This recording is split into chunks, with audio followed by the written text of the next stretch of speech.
The views and opinions of this podcast are solely our own, with no direct intention to offend or upset. Brilliant. Fucking brilliant.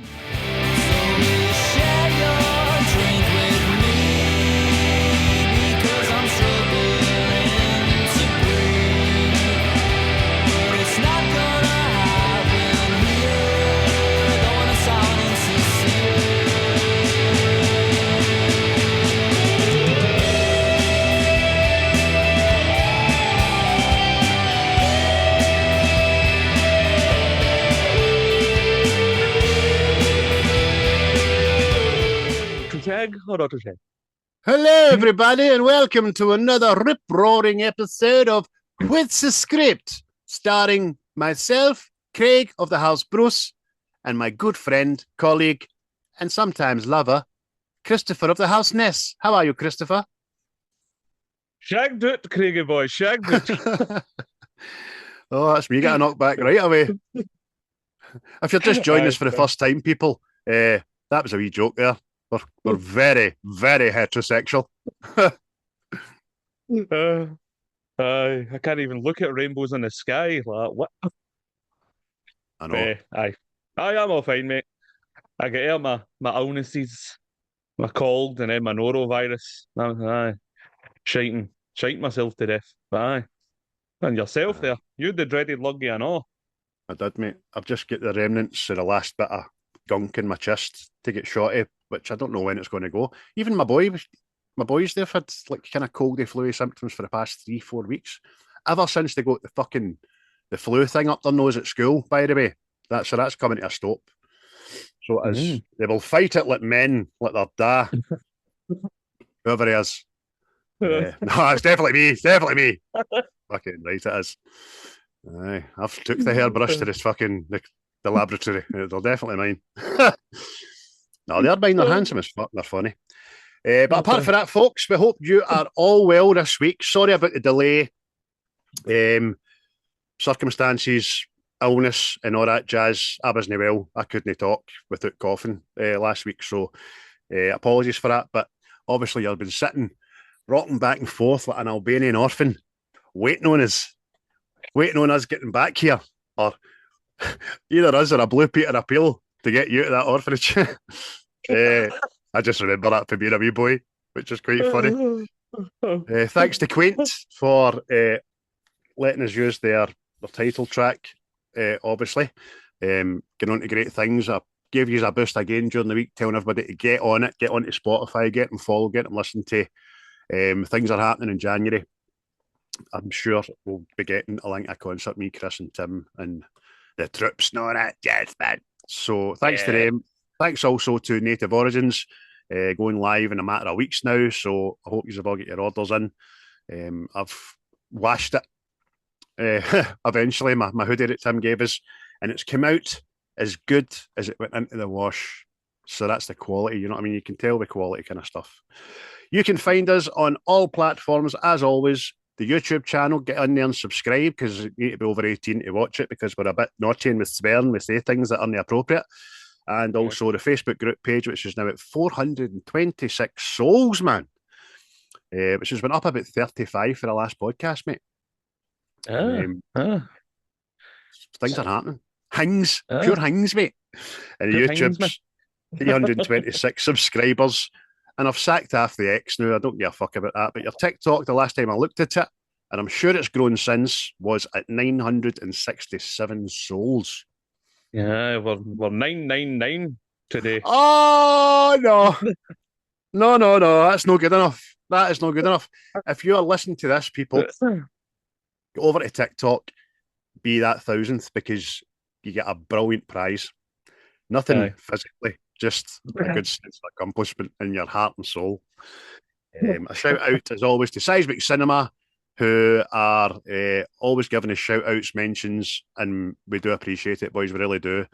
Get on their latest jingle all the way. I was listening to that this morning. Were you? What was the opening monologue? Because I've not started it yet. Put that cookie down now. No, it was what toy did they want for Christmas? And James rhymed after the Turbo Man advert. that fucking young Anakin rhymes off. I know his name's Aye. not Anakin, right? But I forget his fucking name. I think I got right up to the bit. Jamie! I think Marlon's kid on he's got a bomb. I think that's what I got up to. Aye. We watched it. I know he And was. what, didn't we? We'll get to that, mate. We'll get to that. So, listen, it's been a wee while for our last podcast, mate. Let us all know that you've been watching with your eyeballs. Oh, well, my eyeballs have been everywhere the day. The last couple of days. Pornhub. Well, I kicked off with a wee bit of Matthew McConaughey fix. I watched The Lincoln Lawyer again, which is a smashing film. That's I good. didn't watch the series because people says it wasn't as good as the film, but hey, you know what I mean? Colin likes it. He likes a legal thing. Aye. He wants to be a lawyer, I think. And for that, we just went in all sorts of different directions. I watched Due Date, which I think is a film that doesn't get the love it deserves. Robert Downey Jr. and Zach Galifianakis driving across country. I watched Tower Heist, Yes. Independence Day, R.I.P.D., Jingle All the Way, like we've mentioned. And for 2024 films, I watched Venom: The Last Dance, Red One, and Gladiator 2. He's a quick And they were all. critique of the three. Venom: The Last Dance is very much a film that you watch and forget about. Know what I mean? It's not the worst thing to come for Sony, but it wasn't. It's not going to be in any conversation. Know what I mean? Mm-hmm. Red One, aye. I thought it was all right. Christmas film, trying something different. I think people enjoy it, and I was talking to you about Gladiator 2 the other night. I think it was just, again, it's a film you'll watch and no talk about again. Mm-hmm. Still get the feel of the original Gladiator. It didn't feel like an epic to me, know what I mean? It just felt like things were happening and there you go. So it's as I say, it's shite. It's no shite, know what I mean? It's no No. shite. The action was good. The acting's good. The effects are good. It just didn't feel like I said to you last night, it reminded me of the remake of Ben-Hur. It happened, you watched it, but you didn't go, Mm-hmm. you need to go watch that. So It's Jordi Cruyff in it. He's never going to be his dad. You know what I mean? You're kind of doomed for the start with that shit. You get so much to live up to. And the best compliment I can pay it, as I've said to you a million times, apart from the actors, but we're all smashing, is that this would be a better film if you had no pre-knowledge of the original. Do you know what I mean? Aye. I just felt like I didn't feel like I cared what happened. Mm-hmm. Know what I mean? Whereas the first Gladiator, you were like, oh, he's been fucking wronged. You want fucking revenge. You want everybody done in. Whereas I was like that. Like you've, I don't really care what happens to you, pal. I didn't care what happened to the Emperors or Denzel's character. I just didn't care what happened to anybody. Know what I mean? I know. Like, spoiler alert. If you don't, I'm going to say something about the film. If you've not seen it yet, you'll not believe it, but turn away for 30 seconds. See when the fucking wee maniac emperor, there's two emperors in this, people, right? See when he puts a monkey on the throne. Aye. What the fuck is Ridley thinking about? Do you know what I mean? Aye. What are the fucking hell, man? That's just mental. Aye, it was a bit. Like I say, listen, it's something you can watch it and you'll enjoy it. But I just felt like fucking. I just felt like a film that came out and you would just watch it, and that was it. I seen that because I've no feelings to go back and watch it again. Like we did this when we talk about scenes, how it's like a highlight. Oh, mate, see that bit? That was brilliant. It was just like, next bit. Oh, that's it, done. Right, whatever. So, very much so. Again, folks, watch it because listen, the action and the level of brutality is smashing. Oh, definitely, aye. Anything else, mate? No, that was me, mate. Red One, I'd say watch Red One because it's good. It's a good wee film. I mean, the boys are going to Christmas watch film, that know what I mean? after school. Aye. So we are, because Yeah. Robert was running about last night saying, Daddy, I want to watch the Rock film, the Rock film. I thought he was talking about YouTube because there's a lot of AI generated Rock Aye. and Ronaldo stuff, but it's Red One. It went, no, a Santa Claus Rock movie. And I was like, all right, cool. So we watch it after school. I'm looking forward to it because J.K. Simmons has took a right fucking boost in appearances over the last 3-4 years. Yeah. Ever since that film on the Amazon with Chris Pratt, and they're like that. Aye. Oh, you've been juicing, son. Aye. But that was my watchings, mate. What about yourself? What did you fill your opticals with? I watched Smile 2. Again, a bit like Gladiator. I didn't care that enough about it, but enjoyed it but I just felt my overriding feeling was I'd seen it before. But I can imagine there's going to be Smile 3, 4, 5, and 6 out of this for some reason, but I just get that horrible feeling. Netflix series, which a lot of people have burst, is Black Doves. It's excellent. It's really, really, really good. It's British espionage comedy and all that. I know you don't like the series, mate, but I'd urge you to watch it because I think it's right up your street. Even though Keira Knightley's in it, who I don't like, but I think she's great in it. I also watched. Sorry, it sounds like that one, Slow Horses, with Gary Oldman. I never did watch that. You liked that, didn't you? Oh, that's spectacular, that fucking thing. See, 3 series is it? It's brilliant, man. I'll get on that. I'll need to put it on my list, mate. Argo, obviously, watched that a couple of times. Lord of the Rings, Fellowship of the Rings. No excuse needed, man. Boss Baby's Christmas. Me and the Waynes watched that. It was pretty fun. Cloudy with a Chance of Meatballs 1 and 2. Always a good fucking watch, they too. I watched Subservience because I kept seeing reels of Megan Fox taking her dress off. I was like, watch this film. This looks no bad, this film. It was just hit a 6 out of 10 for me. It wasn't that great, to be honest with you. I was like a grown-up version of Megan, I would say. I watched an ITV series called Joan, which is a based on true story about a woman in the 80s who becomes a diamond thief and all that and loses her kid. And it's pretty good, man. It's Sophie Turner for Game of Thrones, and she plays a good part, good wee actress. And moving on very quickly, I watched Juror number 2. Good watch, man. Good watch. Jingle All the Way with yourself at work. You're sitting there laughing like fucking giddy as schoolboys, yeah? I watched The Union.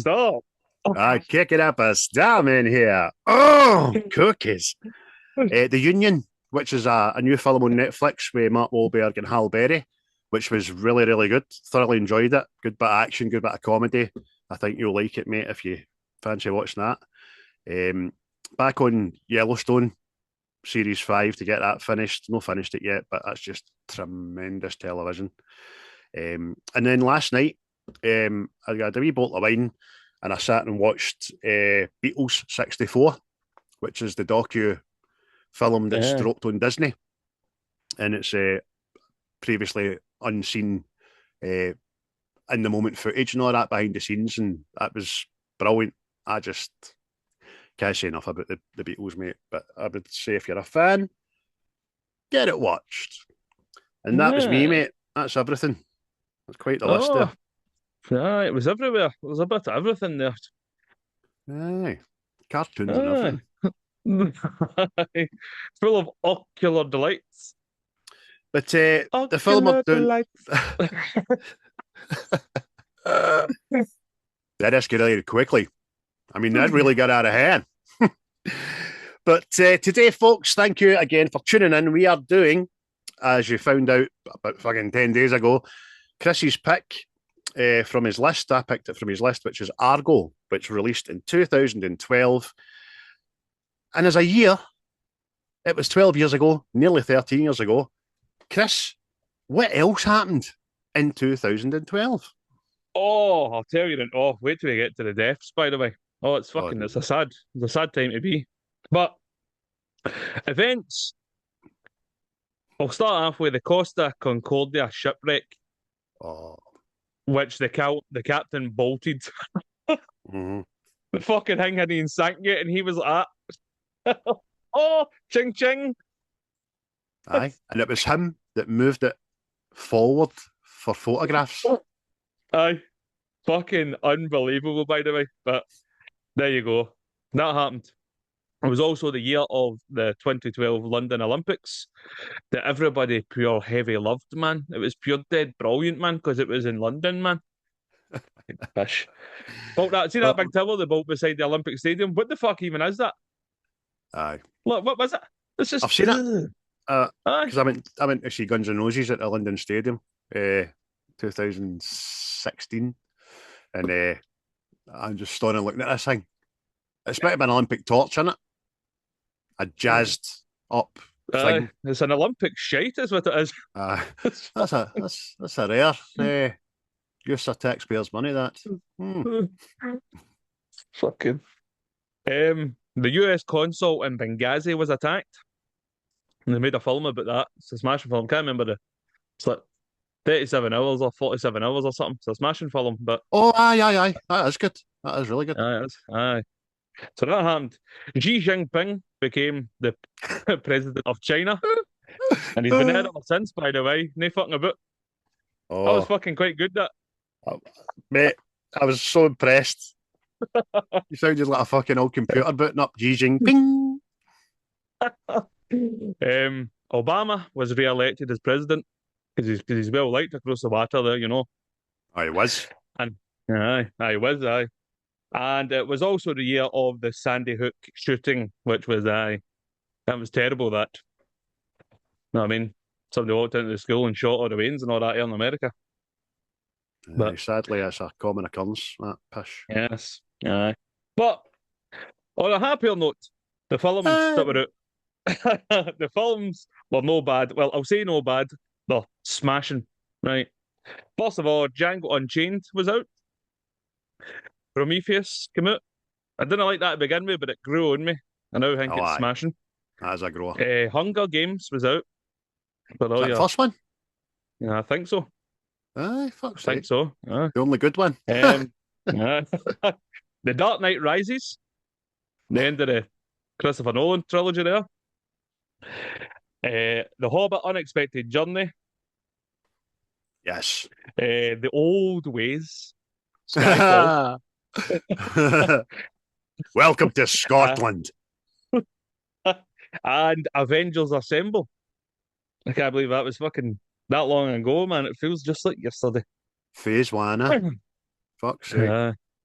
Exactly, mate. Oh, I tell you, see in the cinema there, that seat was moist. It was moist. Oh, mine's still getting wrung out. Back when Thor had his fucking ginger eyebrows and the like. Oh, the tunes that were out, everybody was out there, the body popping and all that, you know. So, we had somebody that I used to know be Got Ye. And I could never say his name. Is it Got Ye or Got Ye? It's a fucking 15-year-old. Aye. Apparently Jesus, Whit. Oh, turning to dust. Fuck me, man. We Are Young by Fun. Payphone, Maroon 5. We Found Love.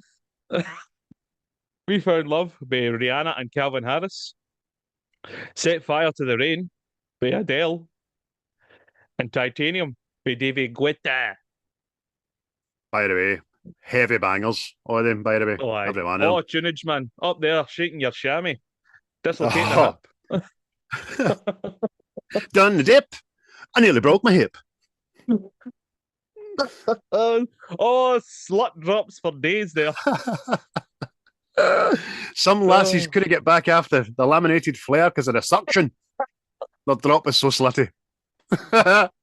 Oh, Jesus. Oh, it was like fucking the sea getting out and the clams opening there. Fucking Lassies getting home with flare boards stuck to them and that. Oh. Bastard. But on a somber tone, we had deaths that year. Right, preparing myself here. Right. Now, the first one, Whitney Houston. She popped her clogs. she could no longer dance with somebody. She was gone. Right. Neil Armstrong also died. Andy Williams died. Oh, Michael Duncan Clark left us. Jesus. Ernest Borgnine left us. And so did Robin Gibb. Love the Bee Gees, It's, mate. aye, it's not a nice list, that. It's not a nice list. There's many likeable person on there. But like the cold in December, death is guaranteed. And it wasn't the most wonderful time of the year for Andy Williams. No. It was a question so there you go, then. in our Christmas quiz yesterday, and I fucking got it wrong.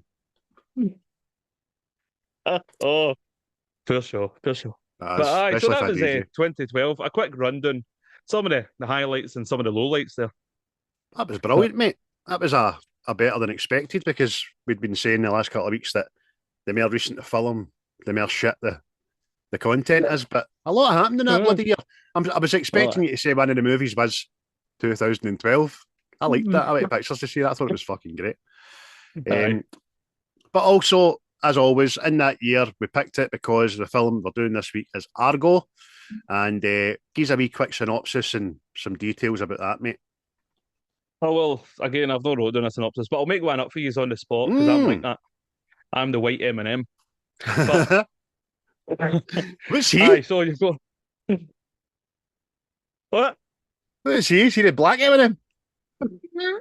That's just what I say. Oh, you're a bard. So, obviously, Iran got the US embassy, Iranian people aren't happy. They storm the embassy. So six of them walk out, and if they're caught, they'll be publicly executed and probably kick off a wee war. So we've got my man here, Ben Affleck, Tony Mendes. He goes in to get them out by faking a movie, and that's a quick kind of synopsis on the spot, one made up for you there. That's all the sweet spots, know what I mean? But it does. Aye. Obviously, Ben Affleck, this, written and directing, and also starring as his wont. But he's also in the cast of Bryan Cranston, John Goodman, Alan Arkin, Victor Garber, Tate Donovan, Clea DuVall, Scott McNairy, Rory McCaughrean, Christopher Denham, Kerry Bish, and Kyle Chandler. I wrote them down because they're the main players, kind of more recognisable people in this, know what I mean? But there's if you want to look at this yourself, go and look at the cast. There's so many fucking people in it, and you've seen them in everything. But aye. And the budget for the film was apparently, according to the interwebs, $44.5 million, and it brought in a smashing sum of 232 million. So it's definitely made a profit there. And it done all right at the Oscars, I know, didn't it? Oh aye. It won 3 of the 7 it was nominated for. Obviously Best Picture. Know what I mean? Because that's the only reason I watched it. Because I didn't know anything about it, and it was voted the best. Then you need to watch it. Know what I mean? You see what's going on. But aye. But it won. I think it's the first example. I'm not exactly sure, but it was voted the best film, but no the best director, which is weird. Usually go hand in hand, the awards, don't they? Yeah. For some reason. So but I don't know. I think that's seen as a snub to young Ben there, but that's what it is. And that was actually a quick rundown of all your wee facts and all that there yet. But there's obviously more to come. And did you see that one of the things I noted down was one of the producers on this movie was George Clooney?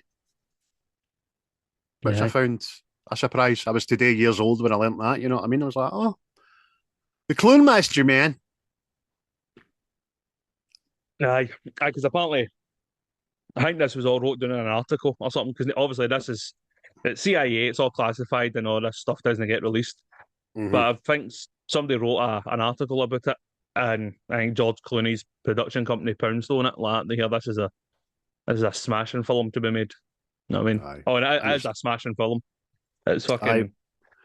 Well, the people agree with you across the globe. I mean, it's sitting at 96% on Rotten Tomatoes, which is it's not bad that. And IMDb have a very respectable 7.7 out of 10. So aye, we're not alone. The box office again, it's healthy for the budget it get put in place with a markup about 500%, 400%. But the level of how good this film was, which we'll discuss obviously in the next hour or so, I would have suggested the public had to get more to the cinema to watch this, man. But I'm not sure if this was running for long in the pictures, to be honest with you. I can't remember it. No, I don't really remember it being advertised or anything like that. That's what I say. That's the first time I heard about it. It would have been the next year when it won the Academy Award. You know what I mean? Or the Oscar. So I was like, how the fuck did I hear about this? You know what I mean? Being the mad fucking cinephile that I'm at. You know what I mean? Christ, you said Cine at the front of that. Jesus. I was acquitted. Acquitted. There's other files out there that aren't as well received, you know? Aye. But see, that's film, mate. It's like anybody that's not seen it doesn't know anything about it, right? It's no it's not like an action-packed or fucking chaos sort of thing, know what I mean? It's more espionage and kind of slick, smart, fucking anxiety. The big finale is anxiety with its arse, know what I mean? You actually start holding your breath in parts like, oh! Aye, until that front wheel of the plane leaves the tarmac, you're like, oh. You know what I mean?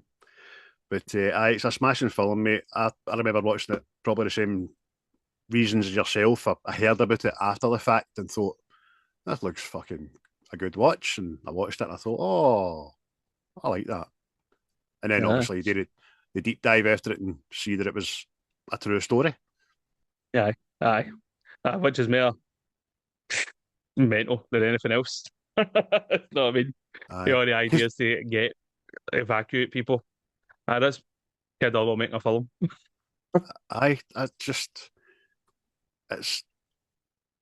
That was even more unbelievable about it being a real story because of the reason they used to go in to get them out.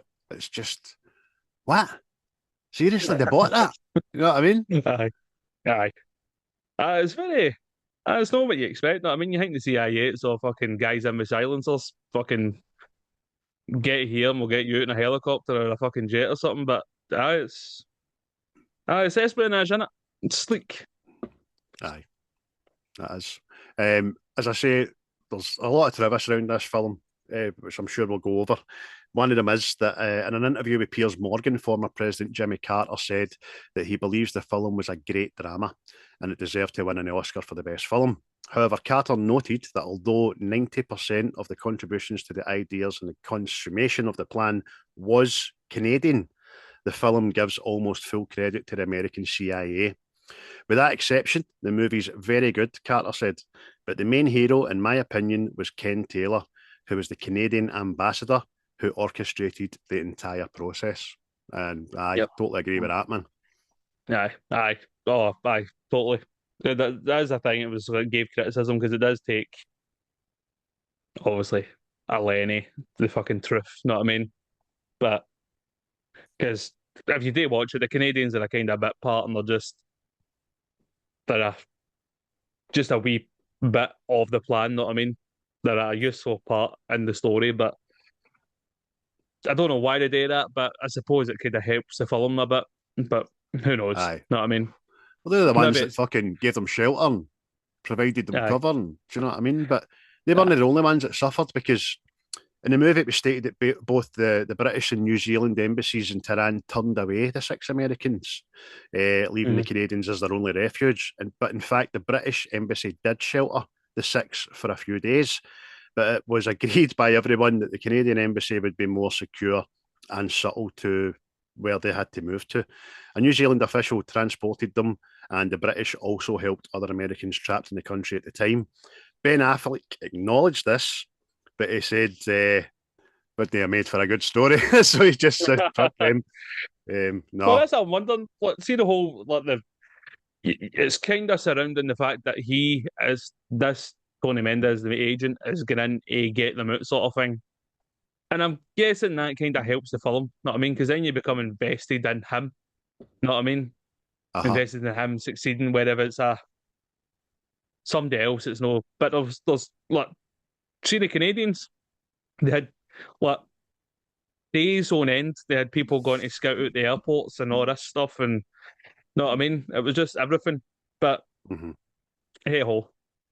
Plus, what I say is he's kind of he's played with the truth for entertainment. Know what I mean? Because look, we've already mentioned the ending, how it's anxiety fucking through the roof. But apparently it went without a hitch. They walked in, got their tickets, got on the plane, and left. That was it. Know what I mean? It's just. Know what I mean? Again, we've seen, we've reviewed movies based on true stories before that have bent the truth. Titanic, Braveheart, massively.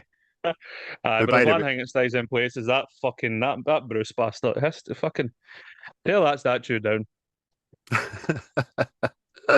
Oh, don't you start, Wallace. You've got to look at your mother. That's it. Bruce is not to be harmed.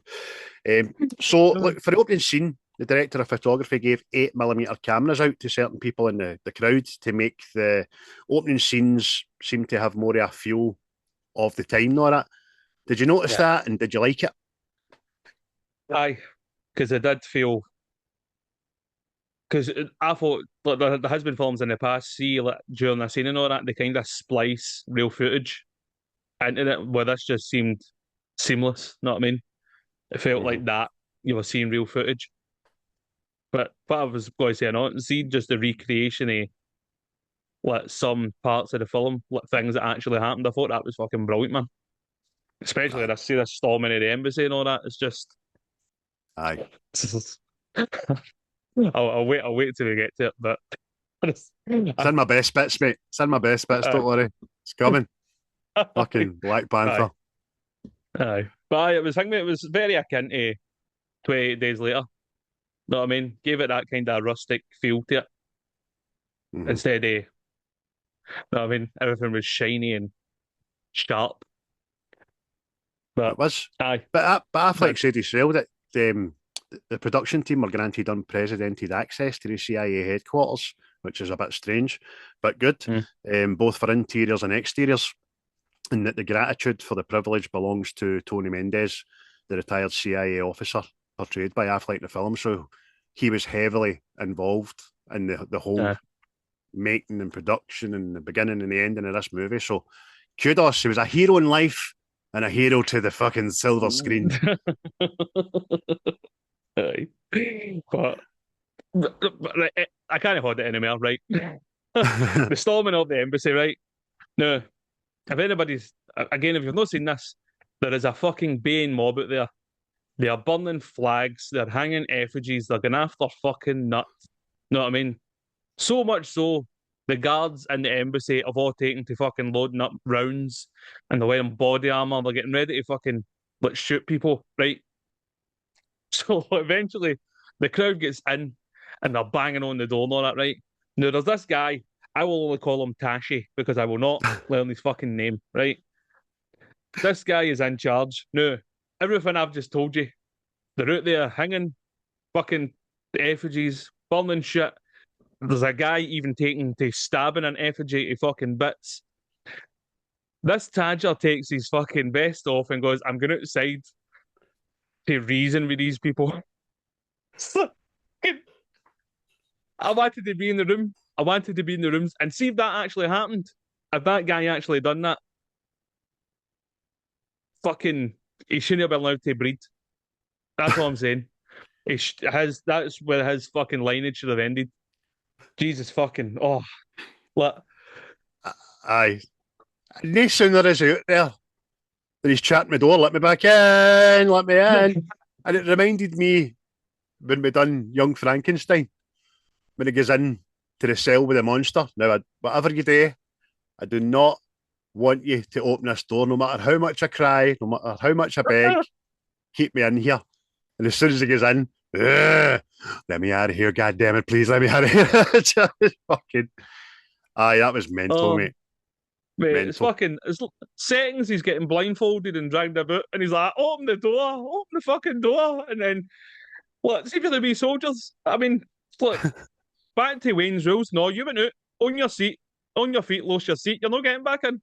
Fuck that noise. Know what I mean? Aye. See if that happened on a boat or something like that, the crew would have overthrown the captain. Do you know what I mean? You're no fit to fucking lead us anymore. We're taking charge. So, aye, the guy's obviously lost his marbles. It kind of smacks what people think they could do today. You know what I mean? I'll talk to them. You bet, mate. It's fucking. I mean, they're practically they're chanting "Death to America." Know what I mean? He's like, going out there like, whoa, whoa, whoa, walking among these people like, come on, people. I mean, because it tells you the history of Iran at the start of the film. Know what I mean? How the Iranian people got these shahs, voted them into power. The guy that was in previous made sure the oil, the money of the oil went to the Iranian people. Then America and Britain put their own person in. They've not done that before. Know what I mean? I'd kind of kick shit off. Know what I mean? This guy's getting his dinner flown in on fucking planes, and the people are starving. Know what I mean? I'm going to go out there, and I'm going to reason to these people. I'm going to appeal to their better nature. Aye, funny. But believe it or no, that for me anyway, that wasn't the first amazing thing that happened, because the crowd are all outside the embassy ready to storm it. The first guy that gets out of the war, the very first guy, this Iranian father or something in a shirt and a pair of trousers, comes off of this 10-foot wall and lands like a Black Panther. Superhero landing. I was like, Jesus! He's wearing brogues, that guy. I was waiting on the. I mean, and I'll tell you the I want to know who's responsible for providing the equipment to the American embassy. Because the incinerator packs in after doing 2 sheets of paper. You know what I mean? When the soldiers go in and they start smashing the monitors, they go in one go. No, and if anybody remembers the tellies back in the day, the glass was about fucking, I don't know, the thickness of a 10 Tyson shoe, you know what I mean? It's like fucking, I was like, come on, man. It was the thickness of that glass you stand on at Blackpool Tower. You know what I mean? To look down. That's how thick the glass was in these televisions, but they get no bother. It's fucking. But apart from the 2 wee kind of comedic quips that we've put in there, it is a tension builder. You've got a sense of drama. You're like, oh Jesus, these guys are just office workers, and there's hundreds, if not thousands, of angry, upset, a baying mob, man, looking for blood. See, I'll ask you this, I know, right? Ask me. I know they walk out, right, and it's kind of, if they get caught, they'll be shot and all this fucking carry on. But who would you rather be, the hostages in the embassy or one of the 6? In what respect? What do you mean? Well, just because, what? Would you rather be caught or rather be on the run? No, but look, no, they're in hiding, and if they get caught, it's certain death. You know what I mean? Or would you be the hostages in the embassy that the government's kind of negotiating to get you back? You know what I mean? Oh, aye. Although you're kind of living in fucking, both of them, you're living in fear that you're going to be killed, but who would you rather have been? I think the fight or flight mode tells you that you would rather be one of the 6 because you've got a chance. Because if your government isn't wanting to storm it with Navy SEALs and all that to avoid a political incident, then I'm thinking, if I'm caught, I'm dead. I'm on the run, man, so I want to be away. But I can imagine however many days it was in the end up that they were on the run and in hiding and all that, you would just be waiting for death, or you'd have that feeling. So I don't think it's a win situation either way, Aye. but I would rather have a chance. Have Aye. you got a thought on it? No, I was just curious because I mean they're all going through their different things. Know what I mean? Obviously the boys and the people in the embassy, they're getting held at gunpoint. Know what I mean? But at the same sense, there's a kind of a light at the end of the tunnel. You're no certain to die. Know what I mean? Mm. But if you're one of the six, just, if you're seen, you're definitely dead. There's no negotiation for you. You're done. Well, that's true So, because further into the film, when we get into the film, and Affleck arrives, he's driving the car. We see a guy hung for a crane, and he looks mm, like a local. So it doesn't matter.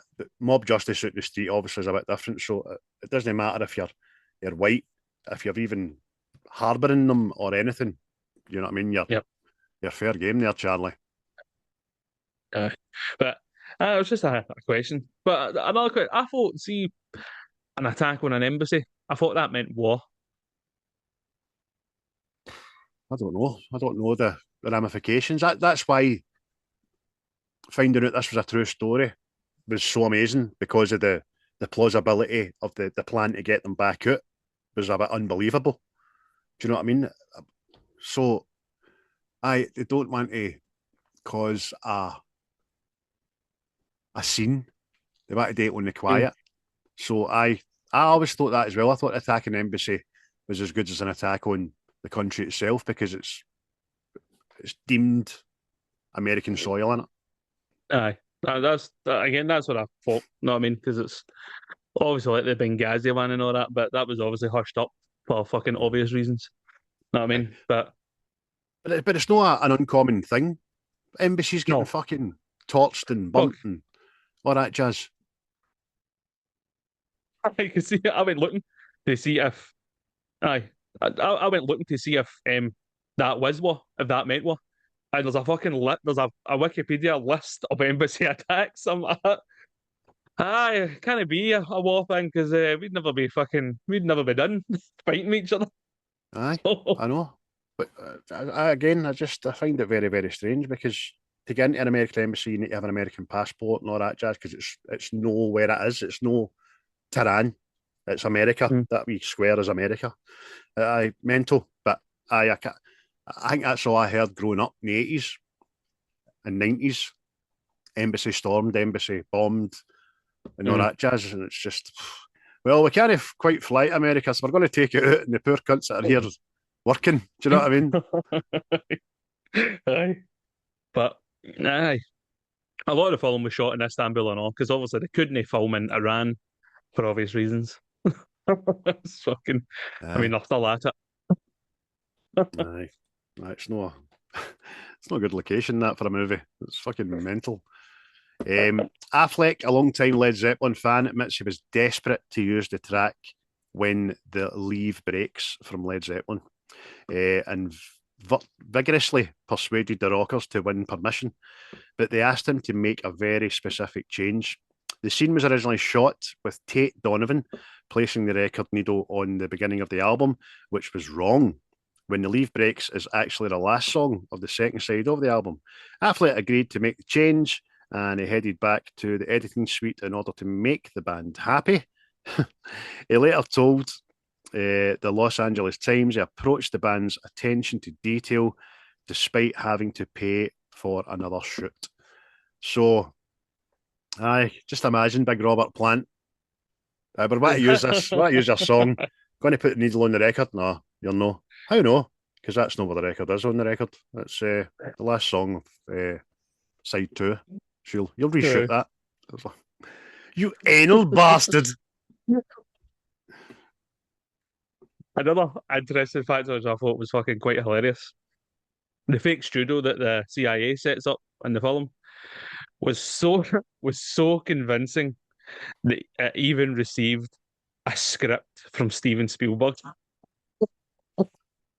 Aye. Aye. I'm just taking that at its word, but even if it's no real, I hope it is.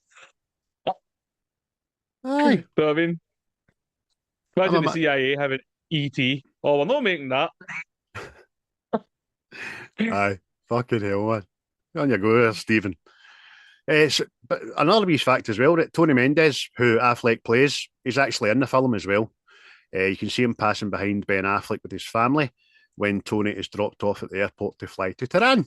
So we got a wee 5 seconds of fame there, which was nice. Aye. Plus, again, another thing that was very fucking weird but hilarious. The screenwriter, who I'm sure it was one of the Oscars for original adaptation of screenplay or something like that. He actually went on to very different films. He was the writer on Superman versus Batman, the Justice League, and the Rise of Skywalker. He's went in a very different path from Argo, but I dare say he's made that money. I'm fucking surprised he's not actually made Argo, the fake film.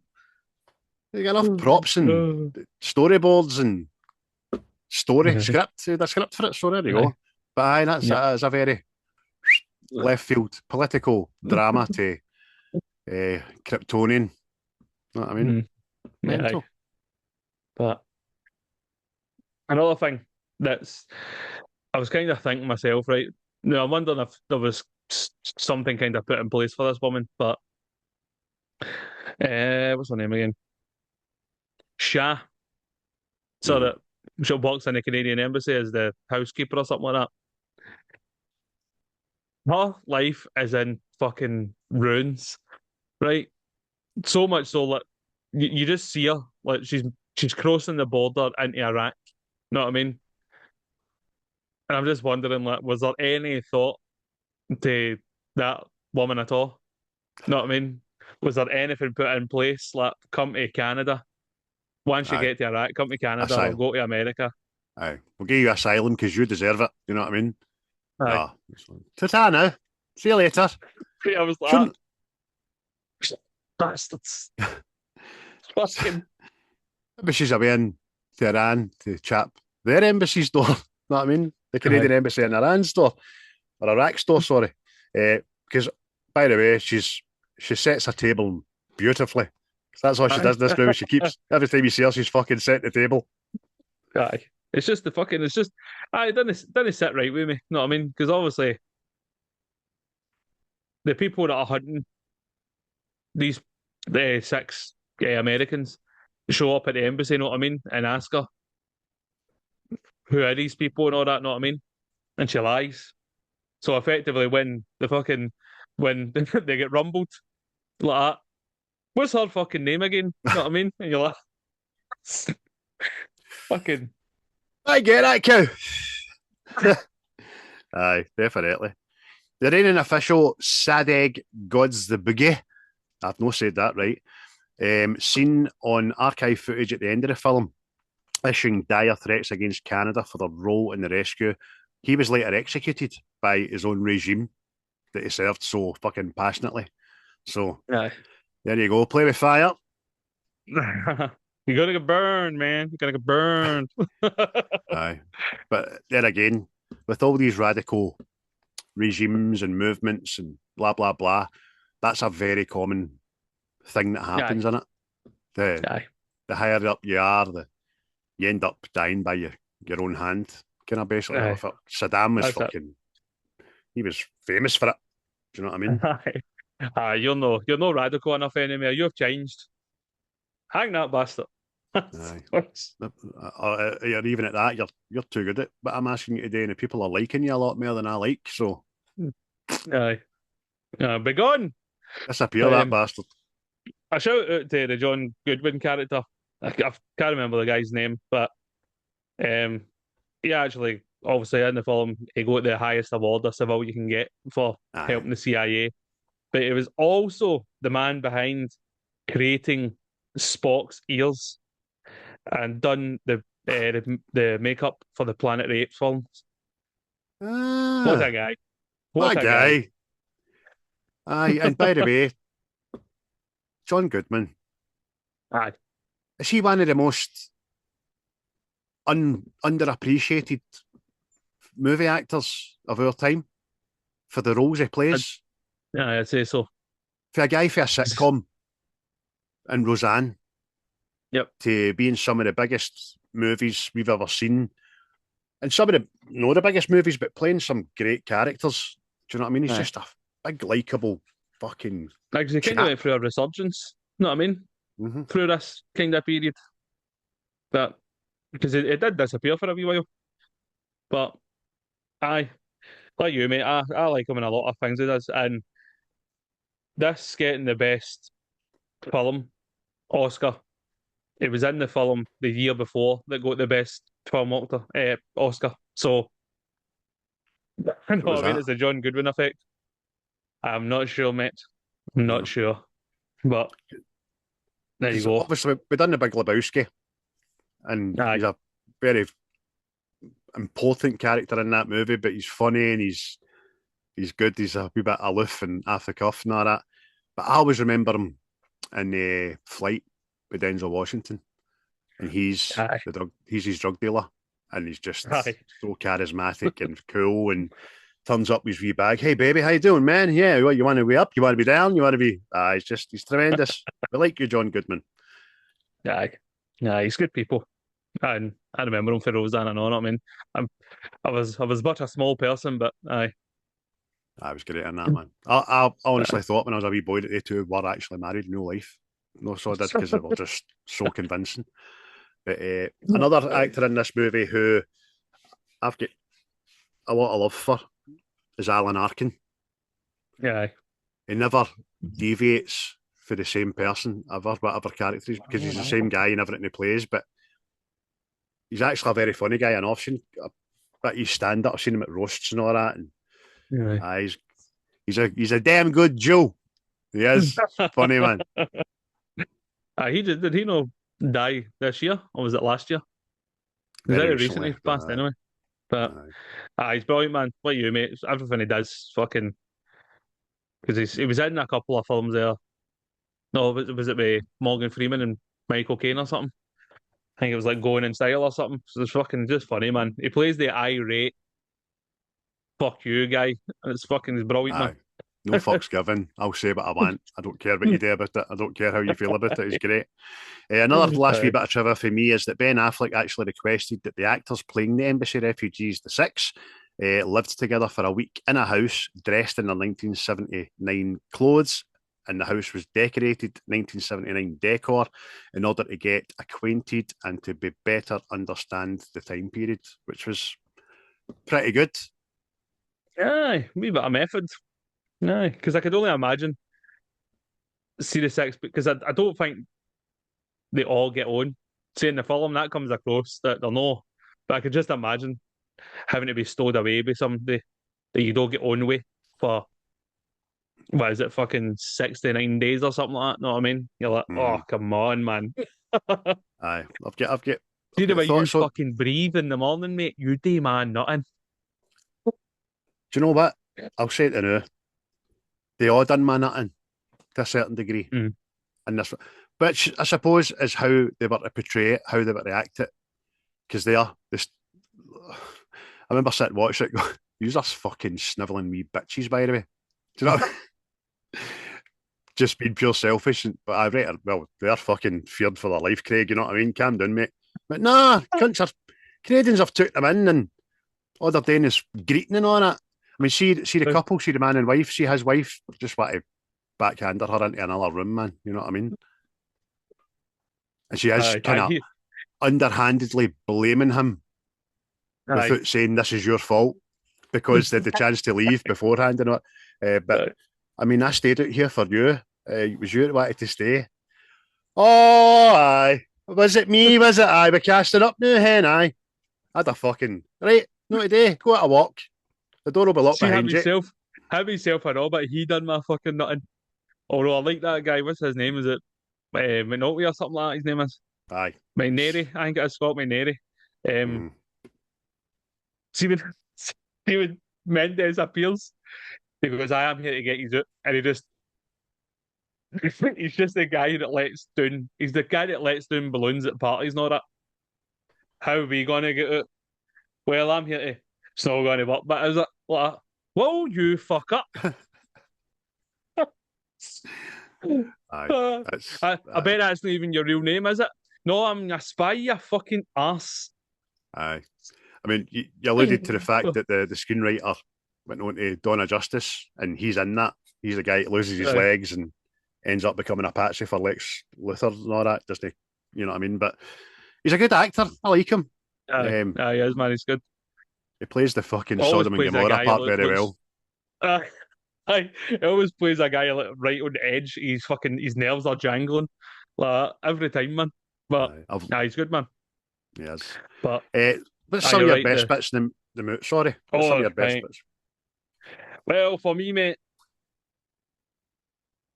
I'd say my favourite. I'd say is the last checkpoint at the airport when they're just about to step on the plane and all that, and then these soldiers just fucking take the hump. Nah, in here, and it's the fucking.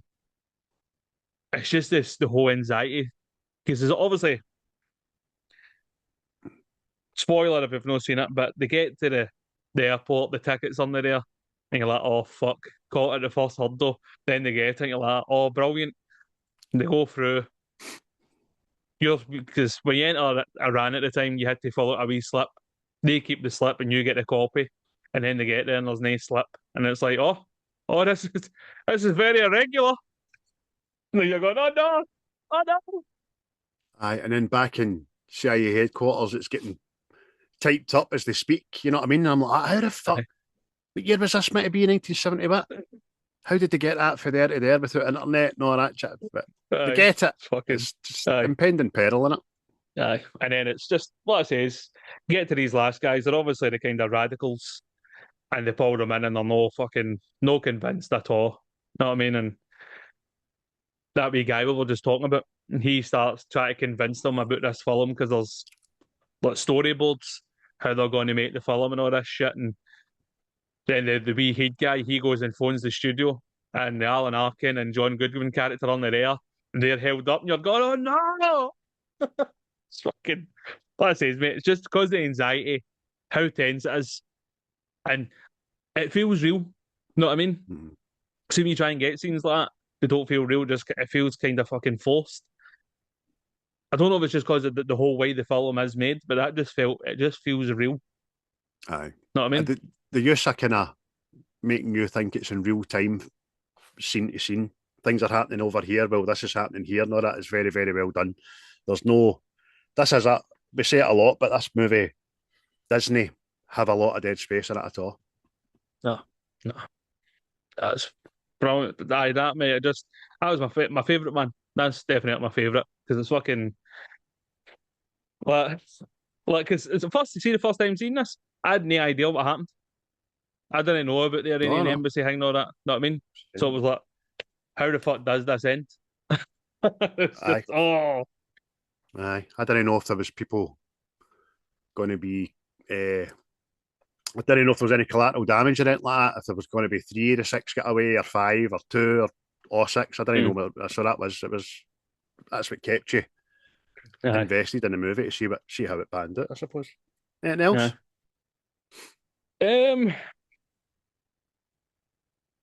I'll say this one before, so otherwise still have you, but using the wee rug weavers to start putting the shredded documents together. I thought, but that's what it is. That's because Bryan Cranston says that they're using the rug weavers to start putting the documents back together. But I just thought that was so fucking sinister and so.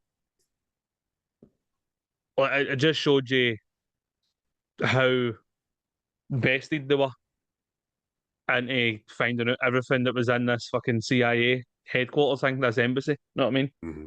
It just felt sinister that they were going to get each strand of paper per shredder and just see if they matched up. And it was just a pure will and all. I'm going off. This is, again, Hammer's home, that guy going, I'm going to reason with him. All right, John. You're going to talk to the people that have took all the wains after the production line to splice together shredded documents until they get you. Aye, listen. Good luck with that. I think you might go on all right. Aye, smashing your dick. fucking double mortise locked and all that behind him. Dafty. See, I Maybe see that yourself, scene. I mate. know, mate. It was quite funny because I had a wee chuckle myself. I just went, now one of they. Because I don't know why. I immediately thought a fucking Brooklyn Nine-Nine. There's an episode when they're all in there with all the shredded documents and all that. And it takes like Big Terry Crews like half a day to get 3 strips together. And then Scully ends up a genius at it. So just imagine Scully's head popping it in Iran. Oh, look, I've got a full picture. Aye, it's a good tension builder, man. So it is. There was a scene in it that I forgot about when you asked the question earlier about would I rather be one of the 6 or one of the ones blindfolded at the embassy. There was a scene where the guys at the embassy have the blindfolded hostages and they line them up just out of nowhere, just go, get up on your feet, you're going to die, they're going to kill them. And they line them all up, so they're all sitting there waiting to be executed. And then the guns all click, there's no ammo in it. Just a bit of mental torture. And I remember seeing it the first time going like that. Oh, you fucking bastards, by the way. Do you know what I mean? Aye. Nah, it was fucking... Aye, that was one of my name I wrote down. I don't know why I say it, because I was like, no, it's a bit much. Aye. That's why I asked, I know. It was like fucking... Because you had to go through that as well. Know what I mean? And you don't know how many times they've done that. No. Know what I mean? Just... Or aye, did the taking people away from the group into another room and just letting a gun gaff and making them think that somebody'd been killed and just, again, mental fucking torture, and you don't know when you're going to die. It's horrible, man. That had me, gave me the shivers, that. What else? I wrote down the gold Rolls Royce and tacos. Just had a bit with a big gold Rolls Royce, and it just had no fucking business being in there. But the again, the levels they went to convince the locals that this was a real film and all that was such that I thought the press release and script reading was fucking excellent. Where they get all the world's press running these actors to read off scripts and all that part of the films to give you a feel what the movie's going to be like. And they're like, oh, yeah, that sounds good and all that. Do you know what I mean? I thought that's just one of the... Aye, that is just one of the little things in the big cog in a machine that they went through to try and... they're doing this, so it must be real. You know what I mean? So I thought that was smashing. Aye. And brilliant, man.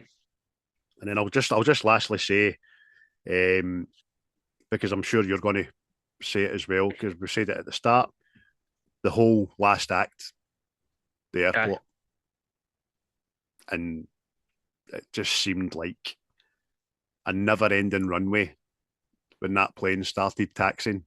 It just took so long to get wheels up, man. And I was expecting, I remember the first time, as like you, I had no preconception of how this ended or how it was going to go.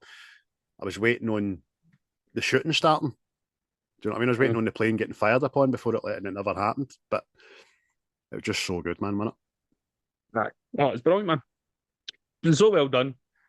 And obviously, it wasn't true to events, but it wouldn't have been what it was. Know what I mean? If they just all walked onto a plane and, do you buy now? Aye. But even at that, they don't think they're safe until the wee tannoy comes over and says, take your seatbelts off. Aye. That's when they all start Aye. Pets get lashed. We're now delighted to announce we are serving alcohol. Woohoo! Get some! God bless America, USA! Aye, spring break. MAGA, motherfucker! Aye. But one underlying thing throughout the whole story that I did like was the way Affleck humanised his character by showing you that he had his own shit going on at home. He had this, he was missing his son, he had a fractured marriage, and he was missing out on being a dad, and that was fucking hurting him. Do you know what I mean? So I liked the way he spoke to his son on the phone and all that. when his wife first catches her boy on the phone and tells him to get off and all that, and tells him he can't phone at this time, I was like, cow. Fucking guys. It's obviously she's had years of this. She's been put through him being away, no being able to ask where, when, how, probably expecting a chap at the door to say he's missing in action or killed and all that. So it must be some fucking life for a woman to get through. Yep. What I've seen, I'll say I know, is when they go to the bazaar market. Because part of the thing is we need to go out here and scout some locations. And they go into this bazaar, and it just, again, fucking pure nightmare fuel. How things could fucking turn so quick, man. That wee guy just looking at them as you staying here and there's white people getting looked for. Use them. Oh, it's fucking because again, she takes that picture of the wee guy show up, just pretending to do her job. I will take pictures for Hangman and all that, and then a wee guy just fucking he goes off his nut because I think his son was killed and all this fucking carry on, and then the whole market. It's like a frenzy in it. It's like they all fucking wasp hive one attacks, and then they all fucking go out, and it was just. And then you're going, oh, that's them rumbled. That's them caught. We're not even getting to the fucking end of this film. No. Oh, my head. But it's fucking, panic and just, know what I mean? Because you can see them all starting to fucking. I can only imagine, if that happened for real, right? I could only imagine the people in that situation. Because you're like, fuck, we're out, we're caught. Know what I mean? How do they keep their composure? Know what I mean? Because they're no fucking spies, know that. Know what I mean? They're no actors. No, but as I said, they're fucking... they're admin. They're clerical staff, and they're being asked to fucking act and portray and no break character and no lose their cool. And I can imagine, especially the women I know. I'm not trying to be sexist here, but I can imagine the women holding it together and no just going, I'm going to catch us and all that kind of stuff. But having said that, your man with respects, he was fucking probably most likely to do it. Oh, just take us. Oh, can't do us anymore. He's a spy. What? Will you fuck up? It's me you're looking for. Why do you always fucking dare us when we go it? Can you just give me one night, John? Could you? No. Too much to ask, wasn't it? Aye. Do you know what? We're done. We're done, son. Your mother never liked me. Like, well, you fuck. And then I didn't in prison, know what I mean? Getting your fingernails clipped out like that. You'd never had the dinner ready for me coming home. There, I've said it. Like, John, fuck you. Aye, exactly.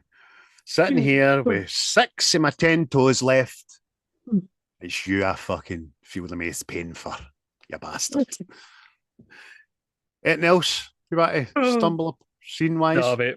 I mean, we gave the storming of the embassy a big part already, mate, but it was brilliant seeing the way it was recreated and see just that woman sitting at the desk, they're here sort of thing. Like, it was like fucking death arrived and all that. I was like, that's deep, that. What I will say is, for the start of the movie, the splicing between real footage and film footage from back in the day and all that was seamless and well done as well. It wasn't oversaturated, you know what I mean, which it could have been. So that's that. What about favourite lines, mate? You get any? Well, one of them for me is when Bryan Cranston is at frantic and they're trying to find the chief of staff, and the wee guy goes at him, how are we supposed to find them? And Bryan Cranston just goes, we're a fucking spy agency. Find them. Aye. It's so slapped in, but it was fucking hilarious, man. It's good money, that cunt. Oh, brilliant, man. One for Alan Arkin's character. If I'm doing a fake movie, it's going to be a fake hit. It's fucking brilliant. That's brilliant, man. I don't know if I put my name to shite there, lad. Aye. Another one I know is Jack O'Donnell. This is the best bad idea we have, sir, by far. There's another bit when John Chambers, target audience will hate it. Tony says, "Who's the target audience?" And John says, "People with eyes." I've got one of his at all.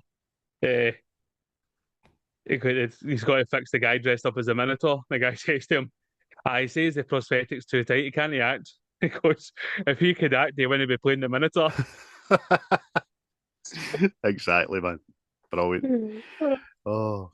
And then Oh. Joe Stafford says, "You really believe your little story is going to make a difference when there's a gun to your head?" And Tony Mendes just says, "I think my story is the only thing between you and a gun to your head." So just kind of telling him, "Listen, you fucking idiot. You've no better ideas, and this is the only one we think's going to work without bloodshed. Fucking man up, you dick." Again, the Alan Arkin character. See when they're doing the read through for the script and all that, he sees this all and oh hey, how are you? And all that. John Goodman goes, "Do you know, hon?" He's like, "Keep that fucking space witch away from me. I was married to her." Aye. Oh, fucking brilliant, man. Oh. When Max says to Alan Arkin, "I know," it's like, "Let me be honest with you, Liz." Went, "No, I'd like you to bullshit me, Max." Oh, and then just the other one. Everybody eventually ends up saying, "Argo, fuck yourself." Aye. That kind of morphed me to fury. Aye. Best job I ever had. Best job I ever had. Best job I ever fucking had. Oh, so good, man. Bryan Cranston and all.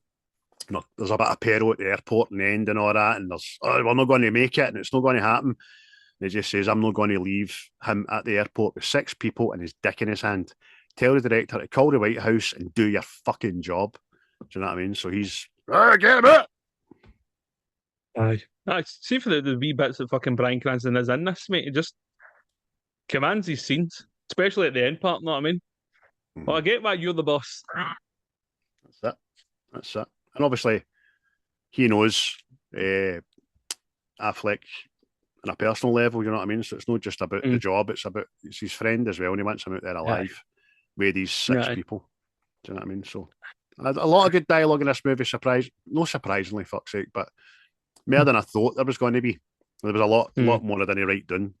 And you've already mentioned the other ones that I did write down, so it's very good. Very good. You get any others? It's definitely, well, we've spoken. I'm not really into fucking Ben Affleck than acting. Know what I mean? Right. But as far as his writing and directing goes, mate, it's fucking top marks. Mm-hmm. I don't know how much of the screenplay it was involved with, you know what I mean? But whoever wrote the screenplay, it was the dialogue and it's smashing. Aye, very smashing. Very smashing. Aye, yeah, it can't be questioned. I do feel a bit let down there by the Academy. I'm not getting Best Director for this because, in fact, I'm going to go and see who did get Best Director that year because I think it was a bit let down because it's smashing. We say to people that haven't watched the movies we review, we always strongly urge you to go and watch them, right? See this film. It might not be up your street, but I would still suggest you watch it. And I would suggest do yourself a favour, go and put your phone in charge in another room and just watch the movie because it needs to have your full attention. It's that good. Yeah, I can see that bit where it's the screen. They're reading out the script and all that for the media and all that, and you're kind of going, "This is ridiculous," and but that's also running at the same time. The people getting fake executed is happening. Know what I mean? So soon you're going like, "This is fucking ridiculous and stupid and a bit funny." Then you're reminded the reason it's being done. Know what I mean? So Aye. bias. Let's say, mate, it's no fucking it's no a Bond film. Know what I mean? There's no shooting and fucking stuff exploding and all that. It's very spy movie. It's very like Tinker Tailor Soldier Spy. It's very that fucking kind of ilk. Know what I mean? What we do in the shadows. So except the vampires. exactly. But So I just think it's the whole idea, smart. It feels like for a time period or not, it feels like you've went back in time to watch this. Know what I mean? The attention to detail, Clea's, cars, technology at the time and all that. It's just ticks the boxes. Political unrest and all that jazz. It makes you want to go and Aye. find out a wee bit more about it on the internet and where these people are today and all that kind of stuff, which I would suggest you Aye. do if you do watch this film and you enjoy it. Anything else you want to say about it? No, mate. No. I've said all my bits and pieces. Who's your favourite character in it? Um, I'll go. I'll go behind me, Bryan Cranston. I like Bryan Cranston. Although I like the Alan Arkin character, but Bryan Cranston. See, even in the beginning, where he's giving them the rundown of what's happening, and he's in that meeting and all that, and then obviously the states hitting out with the daft idea of getting them bikes and having them ride the bikes into a different country, and you see Mendes turning to him like, "These pricks serious?" and he just goes like with his horn, "Don't, just don't." Know what I mean? And then when the going gets tough, know what I mean? He's fucking barking commands, and you're getting the Walter White fucking acting again. Know what I mean? So it was brilliant, man. Brilliant. For Walter to Heisenberg in 3.4 seconds, you know what I mean? Know what I mean? I like Cranston as well, but I'll just say Alan Arkin because it just makes me smile and all that, and some of his part in it's tremendous. There's a good few lines I never wrote down. There's the one when he says, "Look, I'm 150-year-old," you know what I mean? I've seen it all, I've done it all, no, it's just funny. He doesn't give a fuck. But out of 10, mate, what you're scribing it? Well, I gave this a 9, and I'll stick with a 9. I think it's a 9 on my ImDb. So it's a 9 for me. Well done, mate. 9. I've gave it a good solid 7. It was an 8 on my first viewing way back when. Just a solid 7 for me. 7.5 even. But great watch. Strongly urge them to, it's no seen it to watch it, as we always do. Get on it, people. Yeah. Oh, it's a 9 for me because my 10 films are the ones I fucking go back and watch again and all that shit. Whereas this is one I'll go, I've not seen that in a while, I'll put it on, and then when you watch it, you go, it's a good film. So underappreciated for what the box office suggests, but it was recognised by its peers in the awards ceremonies, so that makes it all that more better. But there you go, folks. That is 2012's Ben Affleck star-directed Argo, based on a true story of true events, of true people, of true things that happened in the world in the 1970s when people were hanging from cranes. Every time you say Argo, we sound like Sean Connery. Argo. Argo. Argo, fuck yourself in the morgue. Junior, your best. Aye, there you go. Argo. That's always, folks. Thanks for listening. Thanks for watching. If you've done both, even better. You can find us on YouTube, Facebook, Instagram, fucking Apple Podcasts, Spotify, Deezer, Amazon Music, whole shebang. If there's a listening device out there and we're not on it, you don't want to fucking have it as an app on your phone. So there you go. Now we have movie bingo, yeah! And this week, Christopher, it is the viewer's pick.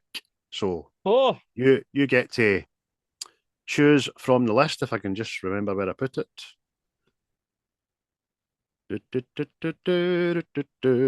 So we have 14 options.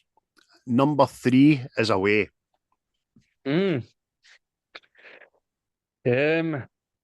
What day? Well, we'll go with number 9. I like 9. Number 9. Oh, number 9 is Death of Stalin. And that was suggested to us by my friend Anne Speedy, who I will get in contact with and see if she wants to get on board with us and go over the film with us. She's very much a movie buff in our ilk, mate. Loves her horror. Never at the cinema. She went to see Wicked there 4 times, so But I enjoyed Wicked and all. But Did you have a wicked time, did you? she loved it, and she's very big on the comic book lore and all that kind of stuff. So she's good people, as Anne. So I'll get on to her and see. I'm because sure I've seen that anyway. I've known. Dan, Death of Stalin. I'm sure I've seen him. I think Jason Isaacs and all that's in it. If I remember right. But if I have seen it, I don't remember it. So I'm very interested to get a wee peek at it, because she suggests that is her favouriteest film, and she wants us to review it, which we're more than happy to do, people. So if you haven't had your suggestion in, get it in. One film only. Don't be hitting me with this. Oh, I want to do this one, but I also like that one. Pish. I'm not interested in your garbage. One movie, and also the opportunity to come on and discuss it with the legends that is Chris Ness and myself on What's the Script podcast. For now, what I will say, mate, is I'm not going to put any time frame on when that's happening, because we are now entering the silly season, aren't we? Yeah, we're on at the cusp of the baby Jesus' birthday. A week today, it will be Happy Birthday, Jesus. Jesus, it's your birthday. Oh, we nod to the Simpsons there. I like that. Aye, and I'm no doubt as well. Exactly 7 working days from now, 11:20. I'm assuming you'll be on your third drink, but just stirring a big pot of soup. Where's the garbage tipping the ash into it like that? Yeah, adds flavour. Aye, like fucking, would you cry? Oh, Jamie Lee Curtis is the Ma in the first series of The Bear, making the Christmas dinner. Yeah, mate, that was fucking, that was a tough watching, but it was brilliant, man. That was fucking, that was anxiety ripped out its nut for a good half hour. You go there. Will you fucking not say her ass? Aye. Well, you all just calm the fuck down, man. She was in that kitchen for 9 hours and you were all sitting at the table fighting. That was great. So there we go, folks. That is the next movie we'll do is The Death of Stalin, suggested by Anne Speedy, who will hopefully get on to discuss it with us. And in the meantime, everybody, have a very Merry Christmas. And if we don't see you before it, a happy New Year as well. Or a happy Hogmanay, as we say in Scotland, Chris. Aye. Enjoy yourselves. Enjoy yourselves. Get merry. Get heavy. Because the gym needs money in January, you know what I mean? So... Aye. So we're going through forget to tell everybody you love them, even if you're drunk or you're sober. Aye, exactly. Reach out to somebody you've not reached out to. Fucking stop burning bridges, make the connection, be the bigger person, and all that jazz, because it's that time of year. It should be done all throughout the year, obviously, but there's always a better excuse to do it at Christmas. Do you know what I mean? And watch films. Get them watched. Yes. And remember, if you're at a loose end, you're fucked, you just want to lie down and listen to something, we have an absolute vast body of work. I suggest that nobody who's been listening to us for the past 3 and a bit years has exhausted our full back catalogue. If you have, let us know. If you have, that would be good. Because I was actually thinking about going back and redoing Stand By Me at one point in the future, because it was our first episode, and as smashing as it was, the audio is fucking diabolical. Do you know what I mean? Same with the Breakfast Club. The audio, and that was the one I think the Bayfields kept dropping in it. Or it was myself. Oh, was it? Well, there we go. It's always something that can be explored in the future, but there's no rush for it, I suppose. But big man, you enjoy your Christmas. I will not. Well, see you at work before it, obviously. Aye. Even though you're... Well, everybody. Aye. Well, you're in for anyway next 4. You're only in for 2. 2.5. 2.5. So I'm 3.5. Yes. Aye. But again, cheers everybody for listening, liking, sharing, watching, downloading, whatever it is you do. And have a Merry Christmas and a Happy New Year. Mm-hmm. And if you're one of those people that likes to watch us on the YouTube and flick your bean at the same time, that's for you. So is that. Cheery bye. Right. Cheery bye. I'll go. What you just said is one of the most insanely idiotic things I have ever heard. At no point in your rambling, incoherent response were you even close to anything that could be considered a rational thought. Everyone in this room is now dumber for having listened to it. I award you no points, and may God have mercy on your soul. The views and opinions of this podcast are solely our own, with no direct intention to offend or upset. Brilliant. Fucking brilliant. So we share